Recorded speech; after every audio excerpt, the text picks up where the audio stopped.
The new nurse, Carla, joined Street Gabriel's hospital, a century-old facility known for its sprawling corridors and outdated architecture. On her first night shift, the head nurse handed her an unusual task: take inventory of Ward 9. Carla hesitated. She hadn't seen Ward 9 during orientation. Don't worry, the head nurse said with a tight smile. Just check it off. No patients there anymore. Armed with her flashlight, Carla wandered down the dimly lit hallway, her footsteps echoing ominously. Ward 9 was at the far end, its entrance sealed with a heavy wooden door that creaked open reluctantly. Inside, the room was stale and cold, illuminated only by her flashlight's weak beam. The ward was smaller than she expected, lined with 6 iron-framed beds covered in dusty sheets. The room smelled faintly of antiseptic and mildew. Carla began jotting notes, her pen scratching against the clipboard. She examined the first bed, its sheet neatly tucked. The second bed was the same, but when she approached the third, she froze. The sheet on the third bed was crumpled, as if someone had recently lain there. She brushed it off as the janitor's oversight. But then she noticed faint indentations on the pillow. It looked fresh. Her heart quickened. A faint sound caught her attention. Not whispers or footsteps, but a soft, rhythmic thumping.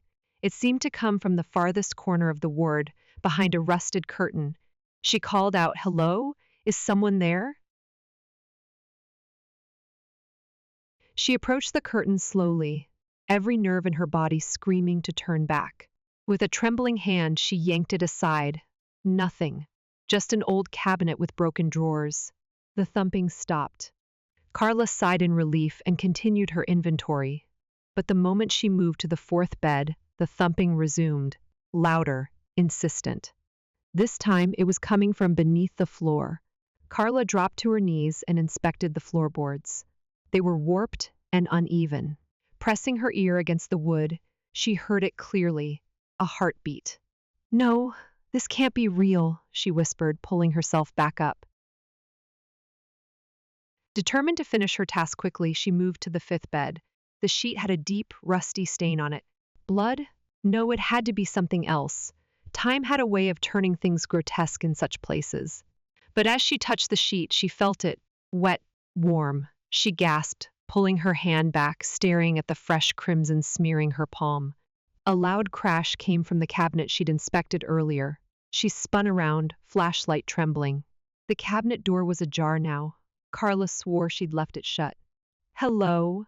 Whoever's here, this isn't funny." Silence enveloped the room once more. She stepped closer to the cabinet, her pulse racing. She swung the door open fully. Empty. Turning to leave, her flashlight flickered. When it came back on, she saw it. Every bed, including the ones she'd marked as untouched, now had someone lying in them. Their faces were hidden under sheets, but their forms were unmistakable. Thin, motionless bodies. Her knees buckled. She backed into the cabinet, unable to scream, her breath catching in her throat. Slowly, the sheet-covered forms began to sit up, their movements jerky, unnatural. A raspy voice broke the silence. "Why did you wake us?" The flashlight flickered again, and in that moment of darkness, Carla felt an icy grip on her arm. When the light steadied, she was alone. The ward was empty. When the head nurse found Carla hours later, she was curled up in the corner, whispering incoherently. Her clipboard was gone, and etched into the floor beneath the third bed in deep gouges were the words, "We never left." Horror is often about what isn't seen, letting the unknown gnaw at the edges of reason. The forgotten ward keeps the terror grounded, building suspense through subtle, horrifying discoveries. Let me know if you'd like it tweaked further.